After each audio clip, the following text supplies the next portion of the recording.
Hallelujah, सबको जय मसीह की। Praise the Lord. मेरा नाम पॉल तारिक खान है और फिर एक नई वीडियो में मैं आपके सामने आया हूँ हमेशा की तरह।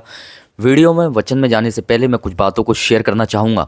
इस बात को ध्यान रखें कि परमेश्वर हमेशा बड़ी बड़ी चीज़ों को ही नहीं, पर इस बात को ध्यान रखना वो छोटी छोटी चीज़ों में भी काम करता है। इस बात को ध्यान रखना। आज का वचन और थंबनेल और टाइटल देख के आप समझ गए होंगे, थंबनेल देख के, कि मैं किस टॉपिक, किस विषय के बारे में बात कर रहा हूँ। और वो टॉपिक, वो विषय है मेरे पियानो, राई के दाने दाने का उदाहरण क्यों यीशु मसीह ने दिया मेरे पियानो, और इसका अंदर का जो भेद है वो है क्या। तो एक वचन मैं आपके सामने निकालना चाहूँगा। अगर लूका की पत्री में जाके आप पढ़ते हैं 13वें अध्याय और उसके 18वें पद में, तो लिखा है, वो उससे कहने लगा कि तुम की बादशाही किसकी मानिंद है, मैं उसको किसकी तबदीश दूँ। तो वो राई के दाने की मानिंद है जिसको एक आदमी ने लेकर अपने बाग में डाल दिया और उससे उगकर वो दरख्त हो गया और हवा के परिंदों ने नाई उस पर बसेरा किया। यहाँ यीशु मसीह कह रहे हैं कि राई का दाना, कि परमेश्वर का राज्य क्या है, एक राई के दाने की तरह है जिसको एक बाग में डाल दिया गया और वो क्या हुआ, एक समय आया और वो दरख्त हो गया, वो बड़ा हो गया और पंछियों ने उसी पर बसेरा किया। पर जब शुरुआत में देखते हैं कि उसकी शुरुआत बहुत छोटी थी, पर हम देखते हैं जब उसका अंत है तो कितना बड़ा है। मेरे प्रिय भाई बहनों, मैं बताना चाहता हूँ कि राई के दाने की प्रभु ने कई रेफरेंसेस हमें दिए हैं कि राई के दाने के हम देख सकते हैं कि अगर राई का दाना की तरह तुम्हारा विश्वास हो, तुम इस पहाड़ से कहोगे तो वो उखड़ के समुद्र में जा गिरेगा। बहुत बार देखते हैं कि परमेश्वर एक छोटी चीज़ के बारे में बात कर रहे हैं। वो राई का दाना, वो छोटी चीज़ जो हम, देखिए, राई का दाना कड़ी में डाला जाता है, कई चीज़ों में इस्तेमाल किया जाता है, बहुत छोटा होता है, आप उसे मसलेंगे वो टूटेगा नहीं। क्यों? क्योंकि वो मजबूत है। उसकी अंदर से जैसी उसकी पैदावार हुई है कुदरत से, वो कुदरत से ही मजबूत हुआ है। दिखने में वो छोटा है पर काम उसका मजबूत है। समझ रहे हैं? ऐसे ही हम देखते हैं पुराने नियम में कि दाऊद दिखने में छोटा था पर उसका काम मजबूत था, उसका विश्वास मजबूत था, उसका हृदय मजबूत था। मेरे पियानो, लोग, शाऊल उसे देख रहा था कि ये छोटा है, ये लड़ नहीं सकता इतने बड़े योद्धा से, पर परमेश्वर उसके साइज को नहीं देख रहा था, ऊपर के उसकी कद काठी को नहीं देख रहा था कि एक छोटा सा लड़का है और ये नौजवान है। परमेश्वर उसके हृदय और उसके विश्वास को देख रहा था कि वो कितना मजबूत और वो कितना बड़ा है। इस बात को ध्यान रखें। हालेलुया। यूसुफ एक छोटा था अपने भाइयों में, पर मेरे प्रिय भाइयों बहनों, उसके 10 भाइयों ने उसे तुच्छ जाना। क्यों?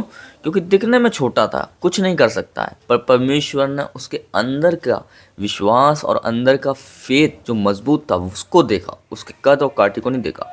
इसलिए मैं बताना चाहता हूँ, ऐसे कई रेफरेंसेस है। यीशु मसीह के माँ बाप ने यीशु मसीह को कहा, भाई छोटा सा ये तो क्या है, ये तो छोटा सा है, ये तो बालक है, ये समझ लो, ये तो बालक है। तो जब वो ढूंढने निकल गए, कहाँ चला गया हमारा बालक, है ना, तुझे हमारी चिंता नहीं की।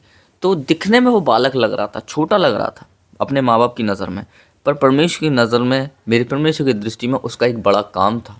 हालेलुया। उसका एक बड़ा काम छुपा हुआ था, उसके बड़े चमत्कार छुपे हुए थे, उसका बड़ा अनुग्रह छुपा हुआ था। तो जिन जिन बाइबल के अंदर हम पढ़ते हैं, दिखने में वो जो भी व्यक्ति थे, जो भी लोग थे, वो दिखने में छोटे थे, पर अंदर का उनका काम, उनका काम और उनका विश्वास कितना मजबूत था, मालूम है आपको। तो वैसे ही राई का दाना दिखने में छोटा है, और वो राई का दाना, मेरे पियानो, आज हो सकता है वो राई का दाना परमेश्वर का राज्य का मतलब है।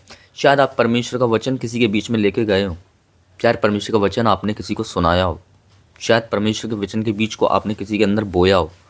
शायद आज आपकी छोटी सेवा हो, आज शायद आपकी आज छोटी कलसिया हो, शायद आपका आज छोटा सा चर्च हो, जिस राई के दाने की तरह अभी आपने बोया ही है, और आप डिप्रेस हो जाते हैं। हालेलुया। कि लोग नहीं बढ़ रहे हैं, लोग नहीं बढ़ रहे हैं, सेवा नहीं बढ़ रही है, ये नहीं हो रहा है। पर अभी शुरुआत में मत देखिए, उसका अंत देखिए कि उसमें अंत में परमेश्वर उसे कितना बढ़ाएगा। शायद आज राई के दाने की तरह आपने उस राज्य को बोया है, पर आने वाले समय में परमेश्वर उस सेवा को, उस चर्च को दुगना और चौगुना करेगा। इस बात को ध्यान रखना। पर में राई का दाना आप हो सकते हैं, जो परमेश्वर का राज्य है। राई का दाना आपका परिवार हो सकता है, जो परमेश्वर का राज्य है। राई का दाना आपका शहर हो सकता है, जो परमेश्वर का राज्य है। राई का दाना वो समाज हो सकता है, जो परमेश्वर का राज्य है। शायद वह जो राई के दाने के बराबर हो, उनका विश्वास एक राई के दाने के बराबर हो। दिखने में छोटा लग रहा है, पर आगे चल के आपको नहीं मालूम है कि कितना बड़ा काम परमेश्वर का उसमें छुपा हुआ है। तो इस वचन का यही अर्थ है। आज राई के दाने को मत देखिए, उसके अंदर की क्वालिटी देखिए, उसके अंदर का काम देखिए कि वो कितना मजबूत होता है। हालेलुया। आज आप देख रहे हैं छोटा है, छोटी सेवा है, छोटी सेवा है, छोटा चर्च है, पर उसके अंदर जो काम छुपा हुआ है ना, वो देखिए वो आने वाले दिनों में कितना बड़ा होगा, इस बात को ध्यान रखें। तो सबको जय मसीह की, प्रेज़ द लॉर्ड। अगली बार फिर एक नेक्स्ट वीडियो में बहुत जल्दी आपसे बात करेंगे नए टॉपिक नए विषय के बारे में। तब तक के लिए जय मसीह की।